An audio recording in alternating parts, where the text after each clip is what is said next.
गीत बेटे, बहुत अच्छी लग रही हैं आप। थैंक यू दादी माँ। दादी माँ आपसे एक बात पूछूं? हाँ बोलिए। दादी माँ, माँ ने फार्म हाउस पे क्यों बुलाया? वो घर पे भी तो मिल सकते थे ना। वो बेटा हमें तो पता नहीं, हमें तो सिर्फ एक मैसेज आया था कि हम आपको बता दें। फिर आप मान को तो जानती हैं, पता नहीं क्या सोचते हैं क्या करते हैं। वैसे आप तैयार है ना? जी दादी माँ। हम ड्राइवर को बुला लेते हैं, ठीक है?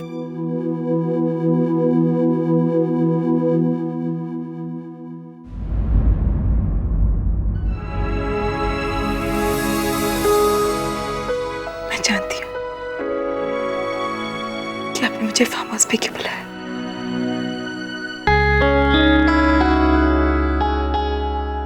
आप मुझे सरप्राइज देकर अपनी दिल की बात कहना चाहते हैं ना?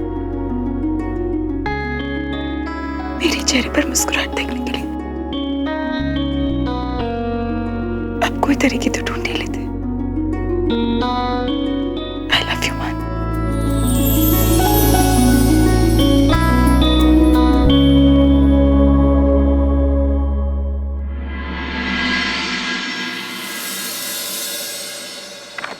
अरे नमस्ते दादी माँ, आप यहाँ? नमस्ते।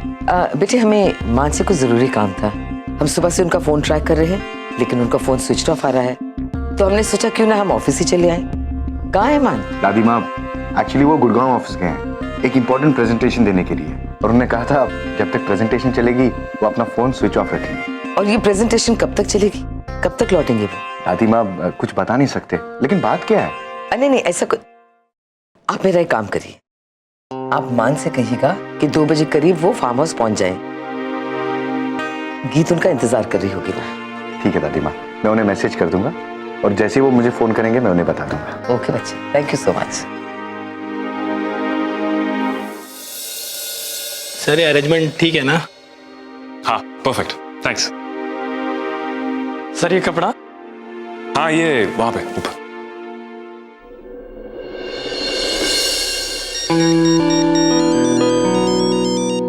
जी दादी माँ।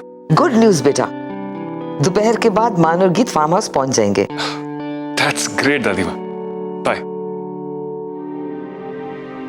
इससे पहले वो यहाँ पहुंचे मुझे निकल जाना चाहिए।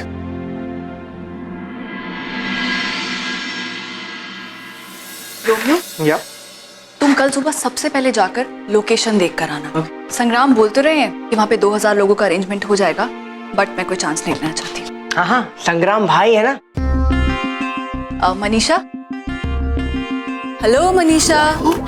या बेबी, तुम शाम तक आमिर भाई से कॉल करके कंफर्मेशन ले लो कि वो 4 दिन में 200 किलो फूल भेज सकते हैं कि नहीं भेज सकते। ओके। आपके लिए बुके।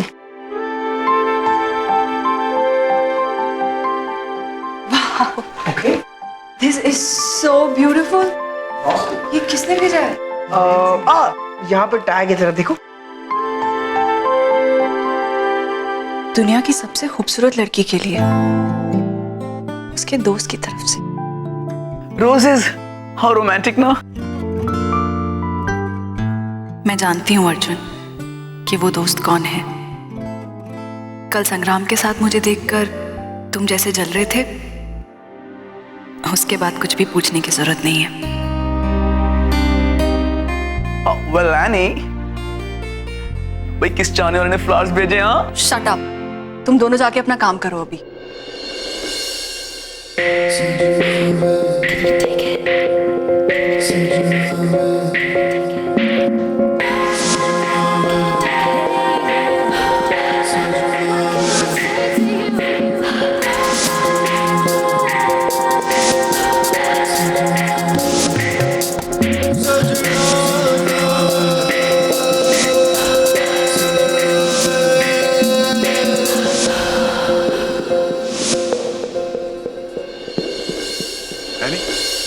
तुम्हारा ध्यान कहाँ रहता है यानी?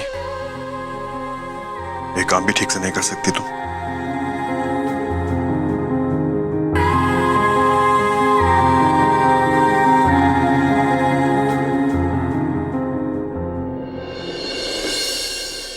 गुड मॉर्निंग अन्विषा जी।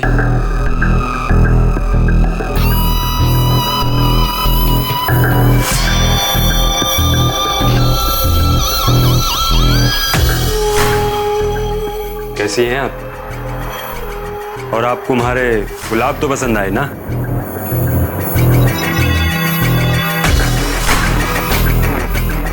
क्या हुआ अन्वेषा जी, आपको गुलाब पसंद नहीं आए क्या? नहीं संग्राम, फूल तो बहुत अच्छे हैं। इनफैक्ट मुझे बहुत पसंद आए।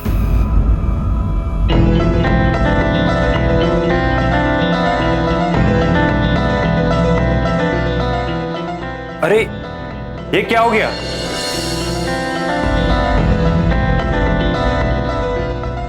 ये तो गुलाब का कांटा लग गया जी आपको। बड़ी गलती हो गई हमसे। हमें गुलाब नहीं भेजने चाहिए थे आपको।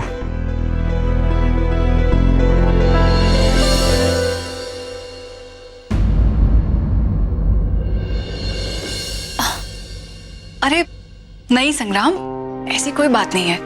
नहीं जी, बात तो ऐसी है, और आगे से हम आपको गुलाब नहीं भेजेंगे। Don't worry. कुछ मंगवाओ? चाय पियोगे?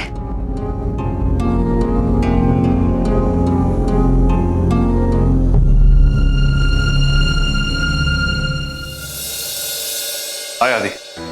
अरे देव साहब, आप हेलो, आप यहाँ? ब्रो नहीं है अपने कैबिन में? एक्चुअली वो गुड़गांव ऑफिस गए हैं, एक बहुत इंपॉर्टेंट मीटिंग लाइन अप है, काफी इंपॉर्टेंट प्रेजेंटेशन है। तुम्हारी बात नहीं हुई उनसे? मैं काफी देर से उनको फोन ट्राई कर रहा हूँ, लेकिन उनका फोन स्विच ऑफ आ रहा है। मुझे भी बहुत इंपॉर्टेंट मैसेज देना है उनको। क्या किया जाए? कुछ कहा आपने? नहीं थैंक्स।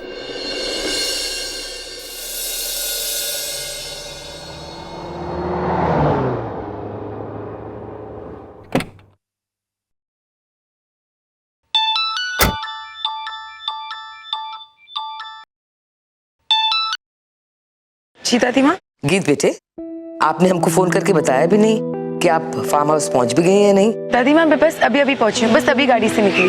ठीक है बेटे, खुश रहिए।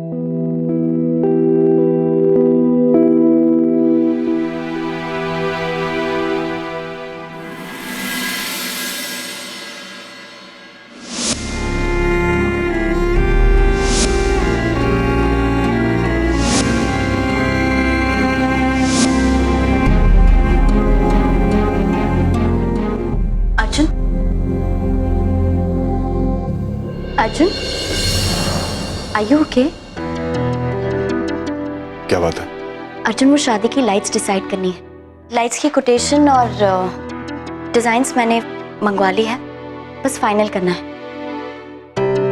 लेकिन एक प्रॉब्लम है अर्जुन, अन्वेषा ऑफिस में नहीं है और मुझे सप्लाईज को फाइनल जवाब देना है। लेकिन अन्य कहाँ बिजी है? पता नहीं अर्जुन, शायद कहीं बाहर गई संग्राम के साथ। तो उसके बिना लाइट्स फाइनल नहीं होगी क्या? लेकिन अर्जुन, फाइनल डिसीजन तो अन्वेषा का ही होगा ना। ये किसने कहा तुमसे? उसको टाइम होगा तो कुछ करेगी ना। लाइट्स मैं फाइनल करूंगा नित्या। ठीक है अर्जुन, तो स्टोर रूम में लाइट्स की डिजाइन्स हैं, तुम आके चेक कर लो। ठीक है, तुम चलो, मैं आता हूँ। श्योर।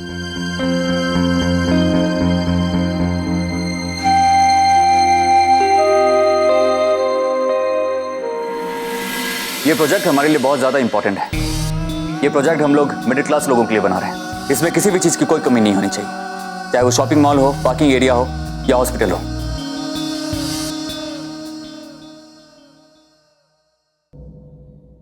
आदि कुछ पता चला? बात हुई ब्रो से? नहीं, बात ही नहीं हो पा रही है। उन्हीं से बात करने की कोशिश कर रहा हूँ, फोन ही नहीं लग रहा है। लगता है अभी भी प्रेजेंटेशन में बिजी है। मैं एक और एसएमएस करता हूँ। अब क्या करूं? अगर ब्रो से बात नहीं हुई तो सारे किए किराए पर पानी फिर जाएगा। गीत तो शायद अब तक वहां पहुंच भी गई होगी।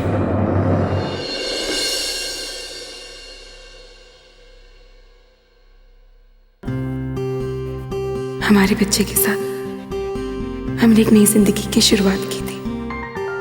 वो हमारे प्यार की नींव थी। गीत, चलो एक बार फिर से वैसे एक नई जिंदगी की शुरुआत करते हैं। मान।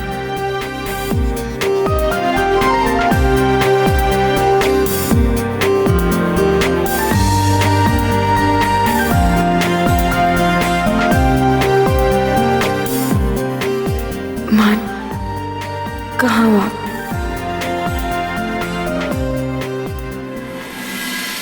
वेल, आज पता चला मिस्टर खुराना कि जो भी एक बार आपके साथ काम कर लेता है वो आपका फैन क्यों हो जाता है। और मैं तो यही चाहूंगा कि आज के बाद मेरा हर प्रोजेक्ट आप ही की कंपनी करे।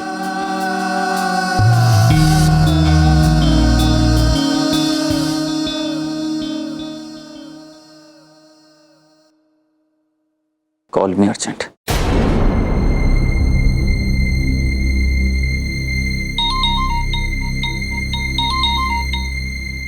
हेलो। हाँ दी बोलो। सर आप जल्दी से मेहरोली वाले फार्म हाउस पे पहुंच जाइए, पहले ही बहुत देर हो गई है सर। पर हुआ क्या है? मैं फार्म हाउस में क्यों जाऊं? सर गीत वहां आपका इंतजार कर रही है सर। पर गीत मेरा वहां पे इंतजार क्यों कर रही है? सर ये सब डिटेल्स तो मुझे पता नहीं है सर, लेकिन मुझे सिर्फ इतना कहा गया था कि जैसे आप प्रेजेंटेशन खत्म करें मैं आपको जाने के लिए बोल दूं। सर प्लीज जल्दी चले जाइए। पर गीत मुझसे फार्म हाउस में क्यों मिलना चाहती? खैर वहीं जाके देखता हूं।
एक्चुअली मैं बताने आया था कि ब्रो शायद नहीं आ पाएंगे। वो मीटिंग में बिजी हैं और उनसे बात नहीं हो पाई। तुम्हें कैसे पता मान ने मुझे यहाँ बुलाया?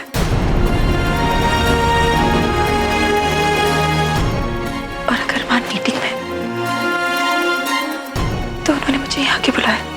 नहीं गीत, एक्चुअली ब्रो को ये मैसेज नहीं मिला कि उन्हें यहाँ पे आना था। मतलब फिर ये सब किसने किया? मैंने।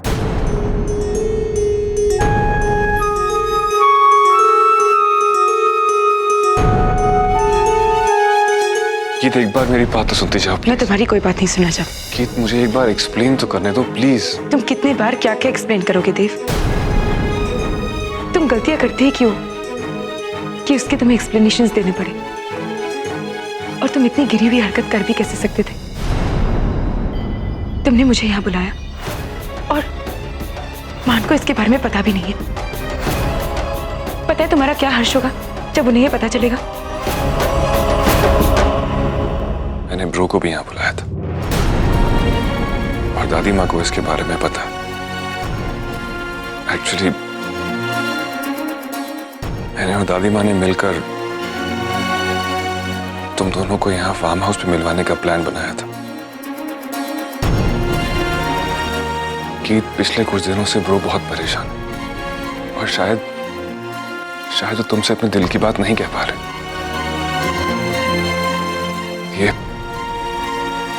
ये नोट भी ब्रो ने लिखा था लेकिन तुम्हें दिया नहीं।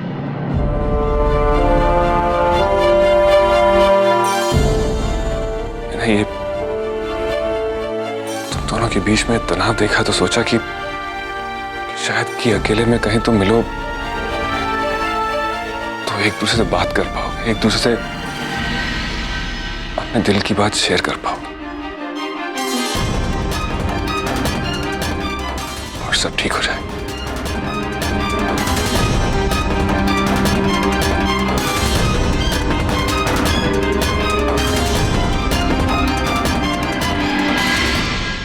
कि प्लीज मुझे गलत मत समझना, मैं तो सिर्फ तुम्हारे और ब्रो के बीच के फासलों और गलतफहमी को दूर कर। गलतफहमी? तुम्हें इस बात की गलतफहमी कैसे हो गई कि मेरे और मान के बीच में कोई गलतफहमी है? सिर्फ एक बात जान लो, मान और गीत के बीच में ना ही कभी दूरियां आई है और ना ही कभी आ सकती। हम बस मुश्किल वक्त से गुजर रहे हैं, लेकिन वक्त चाहे कितना भी मुश्किल क्यों ना हो, हम साथ जीते आए और आगे भी साथ जिएंगे।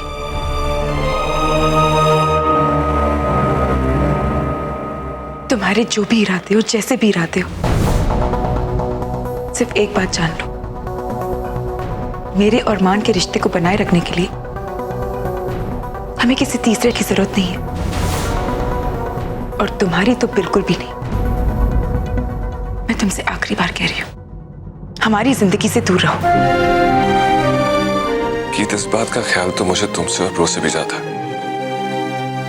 जो पाप मैंने किए उसके बाद मुझे तुम्हारी जिंदगी के नजदीक आने का हक तो मरने के बाद भी नहीं मिलना चाहिए, लेकिन मुझे पश्चाताप करने का हक तो है ना। तुम्हारी और ब्रो की क्या हेल्प कर सकता हूं? कि मैं तो अपनी हेल्प करने की कोशिश कर रहा हूं। जो पाप मैंने किए हैं उनका बोझ हल्का करने की छोटी सी कोशिश की थी मैंने।